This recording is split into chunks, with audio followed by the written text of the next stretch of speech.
ஓம் சாந்தி.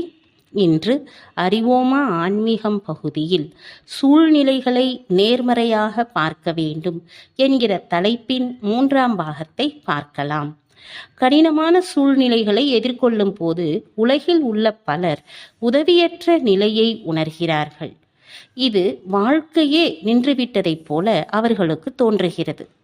யாரை அழைப்பது, எங்கே உதவி கேட்பது என்று புரிவதில்லை. சூழ்நிலைகளை எதிர்கொள்வது கடினமானதா என்ன? நாம் என்ன செய்கிறோம் என்று இறைவன் அறிய மாட்டாரா? அந்த சூழ்நிலையை கடந்து செல்ல அவர் உதவ மாட்டாரா? சிலர் இறைவன் நமது பிரச்சனைக்கு பார்வையாளர் என்றும் நமது குரல் கேட்க முடியாத தூரத்தில் இருக்கிறார் என்றும் கூறுகிறார்கள். ஆனால் அது உண்மையா? இறைவன் அவரது உதவியை நீங்கள் எடுத்துக்கொள்ள காத்து கொண்டிருக்கிறார். ஏனென்றால் நீங்கள் அவருடைய ஆன்மீக குழந்தைகள். அவருடைய உதவியை எடுத்துக்கொள்ள உங்களுக்கு முழு உரிமையும் உள்ளது. நமது கஷ்டங்களை பற்றி அவருக்கு ஒரு உணர்வும் இல்லை என்று நாம் சொல்வதனால் அவர் ஒன்றும் ஆனந்தம் அடைவது கிடையாது. இன்னும் சிலர் சில நேரங்களில் எல்லை மீறி செல்கிறார்கள். சந்தோஷமும் துக்கமும் இறைவன்தான் கொடுக்கிறார் என்று சொல்கிறார்கள். அது உண்மையல்ல. ஆனால் அதே நேரத்தில் நம்மை துக்கத்திலிருந்து வெளிக்கொண்டு வர இறைவன் எப்போதும் ஆர்வமாக இருக்கிறார். ஆனால் நாம் தான் எதிர்மறையான சூழ்நிலைகளிலும் உறுதியாகவும் நிலையாகவும் இருந்து அவருடைய உதவியை எடுத்துக்கொள்ள வேண்டும். தைரியமாக ஒரு அடி நாம் எடுத்து வைத்தால் இறைவனிடமிருந்து 1000 அடி உதவியை அடையலாம் என்று சொல்லப்படுகிறது. இறைவன் நமது தந்தை.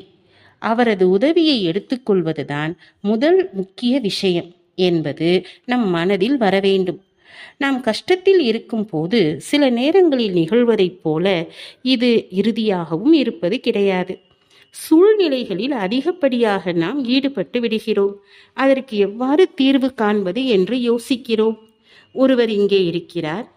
அவரை நமது எண்ணத்தின் சக்தியினால் அழைக்க முடியும். அவரது உதவியை அடையவும் முடியும் என்பதை மறந்து போய் விடுகிறோம். இதை நாம் நமக்கு உதவி தேவைப்படும் போது ஷரீர தந்தையின் உதவியை நாடுவதைப் போல அவரிடமும் எடுத்துக்கொள்ள முடியும். சிலர் இறைவன் விரும்பினால் தான் உதவி செய்வார் என்று அனுமானம் செய்கிறார்கள். ஆனால் அவருடைய உதவியை அடைய 2 நிபந்தனைகள் உள்ளன. ஒன்று தைரியம், இன்னொன்று அவரை நினைவு செய்வது. உயர்ந்ததிலும் உயர்ந்த அவரை நினைவு செய்வதுதான் அவருக்கு மரியாதை செய்யும் ஒரு வழியாகும்.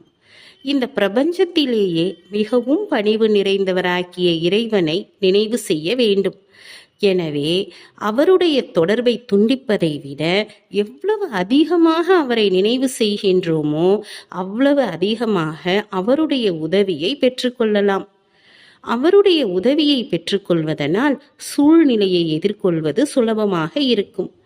அதனால் சூழ்நிலைகளை நேர்மறையாகவும் பார்க்க முடியும். ஓம் சாந்தி.